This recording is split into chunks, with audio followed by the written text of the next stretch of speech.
we need to find pleasure in our work. Because what I see with a lot of academics is that they become machines. As academics, and actually we also teach that to us, we like the written text so much. It's very much at the heart of what academia is about, and it should be. What I'm arguing for is that we need to complement that with other ways of communicating research. And the visual is one. The exhibition is another. There have been quite a number of people that have been working in the area of what is called arts-based research. And that means that's research that uses the arts to organize reflection, to organize knowledge production. It's not just a way of communicating. It's actually a way of integrating artistic practice in knowledge production itself. We are actually creative in writing and in doing research. We can also be creative in using other repertoires, like an artistic repertoire, in communicating our knowledge. And actually using that communication then to further reflect on our knowledge at the same time. What the exhibition actually does, it allows me to communicate to an outside world, to reach audiences that with academic written text I could never reach.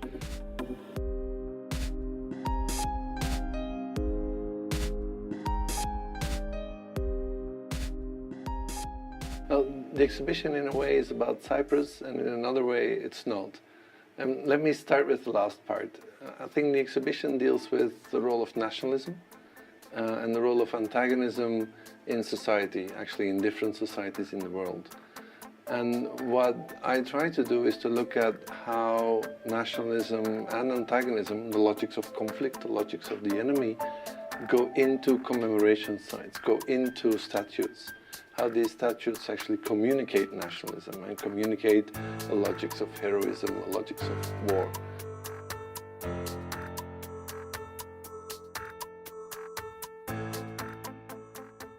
But at the same time, I'm also interested how things sometimes go wrong with these statues, how that discourse doesn't come across, how there are contradictions.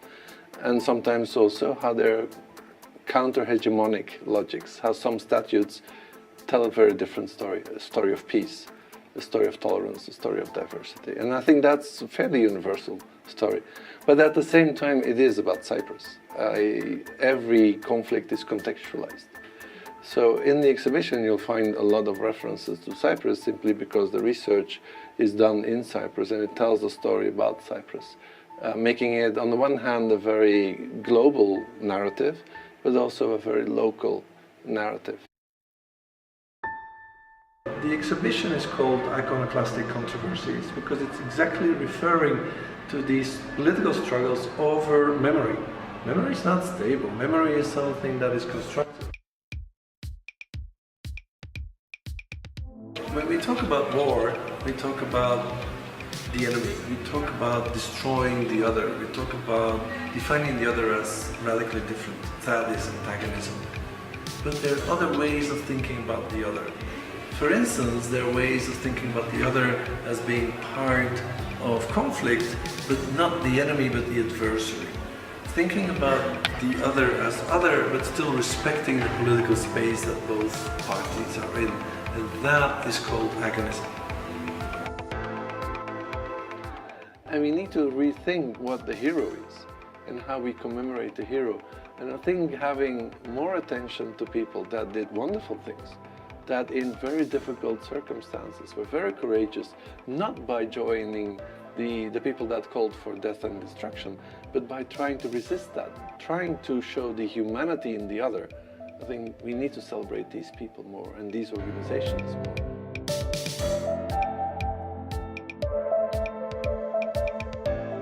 But we can do things differently. There are other ways of dealing with conflict, agonistic ways, ways that are based on brotherhood, sisterhood, friendship. There are many different ways of dealing with conflict, and we need to move away from, on one hand, violence, war, enemies, and we need to move towards respecting diversity, dealing with adversaries, but in a democratic and peaceful way. I think we get there by changing the way we think, which is quite ambitious. We get there by trying to redefine what conflict is. One of the mistakes we've made in the past, I think, is that we created a dichotomy. Either you have peace or you have conflict.